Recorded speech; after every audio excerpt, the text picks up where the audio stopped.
मेरे प्रिय मित्रों, नमस्कार।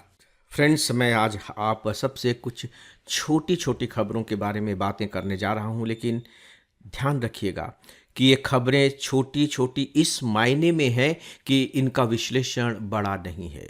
ये छोटी-छोटी खबरें इस मायने में भी आप कह सकते हैं कि इनका इम्पैक्ट भी कोई बहुत बड़ा नहीं होगा राष्ट्रीय और अंतर्राष्ट्रीय स्तर पर, लेकिन जहाँ तक सिविल सर्विस एग्जामिनेशन के रिक्वायरमेंट का सवाल है, उस लिहाज से ये छोटी नहीं है।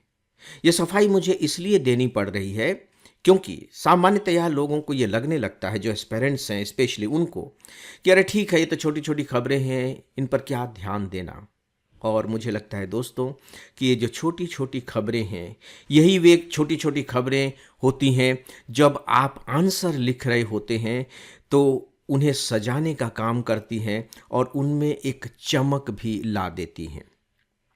इसलिए मेरा सुझाव है कि इन छोटी छोटी खबरों को छोटा मान कर न चलें।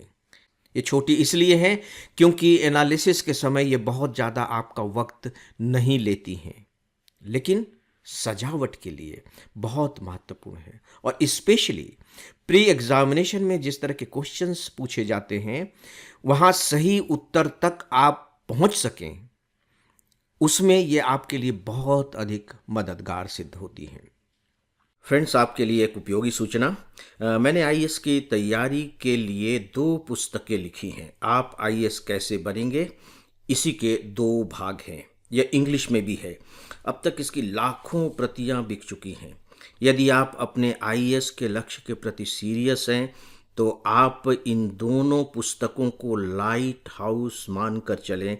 यह आपके लिए एक प्रकार से मस्ट रीड बुक है। आप नीचे डिस्क्रिप्शन में दिए गए लिंक से ये दोनों पुस्तकें मंगा सकते हैं।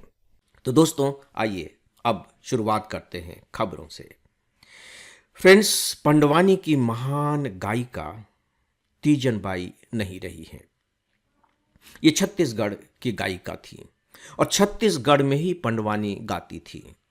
अब सवाल ये उठता है कि एग्जामिनेशन की दृष्टि से ये इम्पॉर्टेंट क्यों है। नो डाउट कि जो छत्तीसगढ़ के जो एस्पेरेंट्स होंगे, उन्हें तो इसके बारे में जानना ही चाहिए, और यदि वो स्टेट सिविल सर्विस की तैयारी कर रहे हैं तब तो उन्हें विशेष रूप से जानना ही चाहिए और थोड़े विस्तार के साथ जानना चाहिए। दोस्तों, जब आप सिविल सर्विस एग्जामिनेशन का सिलेबस देखते हैं तो साहित्य, कला, संस्कृति सिलेबस का हिस्सा है, लेकिन जब आप संस्कृति के हिस्से में जाते हैं तब आप केवल नगरीय संस्कृति तक सीमित नहीं रहते। आपको केवल अभिजात्य संस्कृति, या यूं कह लीजिए कि क्लासिकल जो कल्चर होता है, वहीं तक सीमित नहीं रहना पड़ता, जिसे हम शास्त्रीय संगीत कहते हैं, शास्त्रीय गीत कहते हैं, शास्त्रीय नृत्य कहते हैं। आपको लोक परंपराओं तक उतरना होता है और लोक परंपराओं को लेकर के बकायदे क्वेश्चंस पूछे जाते हैं, प्री में भी और मेंस में भी। तो जब मैं तीजन बाई की बात कर रहा हूं तो वे लोक परंपरा से जुड़ी हुई कलाकार रही हैं। मैंने कहा वो पंडवानी गायिका थी। पंडवानी ये शब्द बना है पांडव से, कौरव और पांडव, यानी कि वो अपनी गायकी के माध्यम से जो महाभारत की कथाएं हैं, उन कथाओं को मंच पर प्रस्तुत करती थी। उदाहरण के तौर पर भीष्म की प्रतिज्ञा, द्रौपदी का विलाप, कृष्ण के संदेश, ये सब जो छोटे छोटे हिस्से हैं, उन्हें बड़े खूबसूरत अंदाज में गा गाकर प्रस्तुत करती थी। और साथ ही साथ अभिनय तो वो करती ही थी। उनके एक हाथ में तमूरा होता था और दूसरे हाथ से पूरी तरह से अभिनय किया करती थी, और यहाँ तक कि जब जरूरत होती थी तो तमूरे वाले हाथ से भी वाद्य बजाते हुए वो अभिनय किया करती थी। एकल अभिनय की वो जबरदस्त जीवंत उदाहरण थी, और इससे भी बड़ी बात यह है कि उन्होंने अपने गायकी के द्वारा, अपने कला के द्वारा इस बात को स्थापित किया है कि हम सब अपनी स्थानिक संस्कृतियों से जुड़ करके वैश्विक पहचान बना सकते हैं। और सही बात यह है कि ऐसा ही किया जाना चाहिए। हमें वैश्विक बनने के लिए स्थानीयता से संबंध विच्छेद करने की बिल्कुल भी जरूरत नहीं है, बल्कि हमारी जो स्थानीयता होती है वो हमारी वैश्विकता को प्राण प्रदान करती है, जीवन प्रदान करती है। इसे आप तीजन बाई की महान देन के रूप में ले सकते हैं, कला, साहित्य और संस्कृति को महान देन।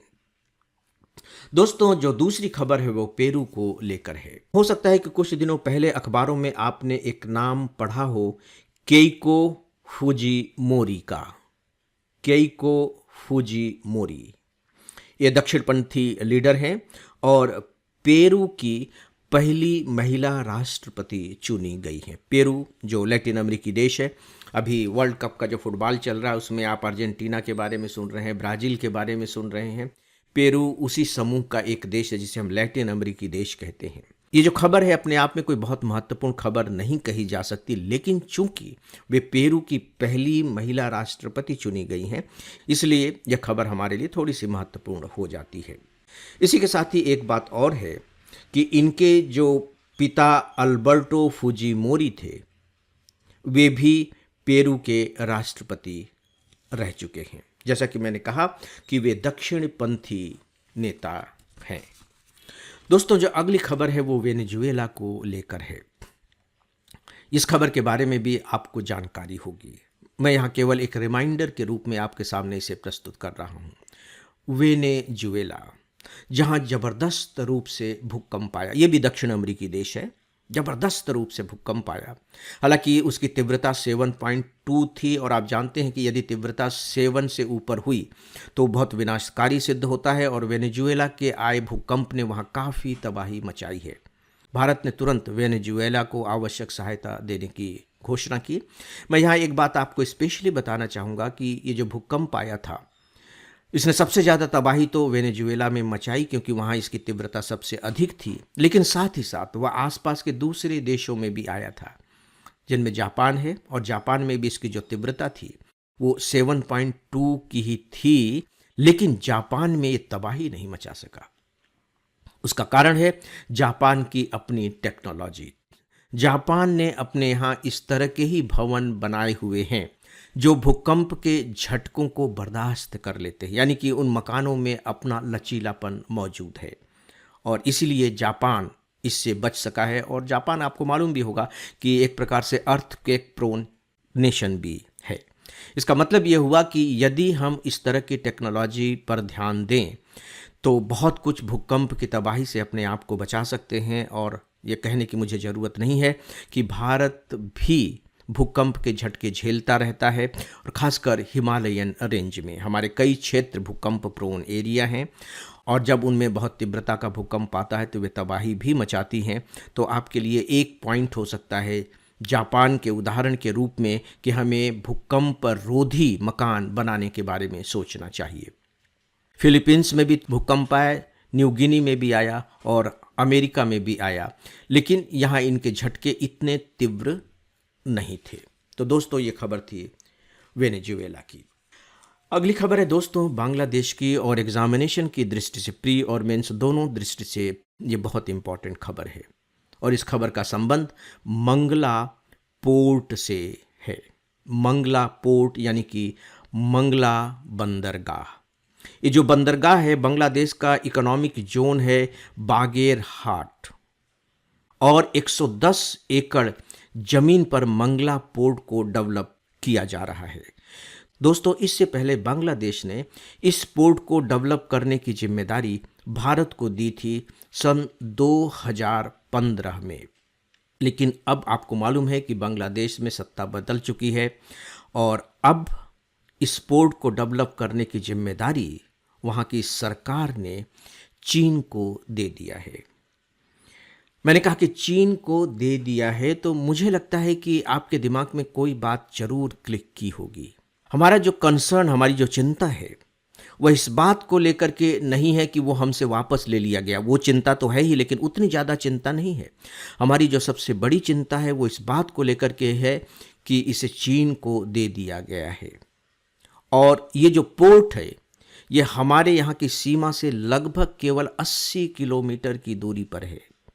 तो हमारी चिंता यह है कि चीन हो सकता है कि वहाँ आगे चलकर के पोर्ट के नाम पर जासूसी सर्विलांस सिस्टम लगा दे, और यदि वह ऐसा करता है तो हमारी राष्ट्रीय सुरक्षा के लिए यह एक चुनौती सी होगी।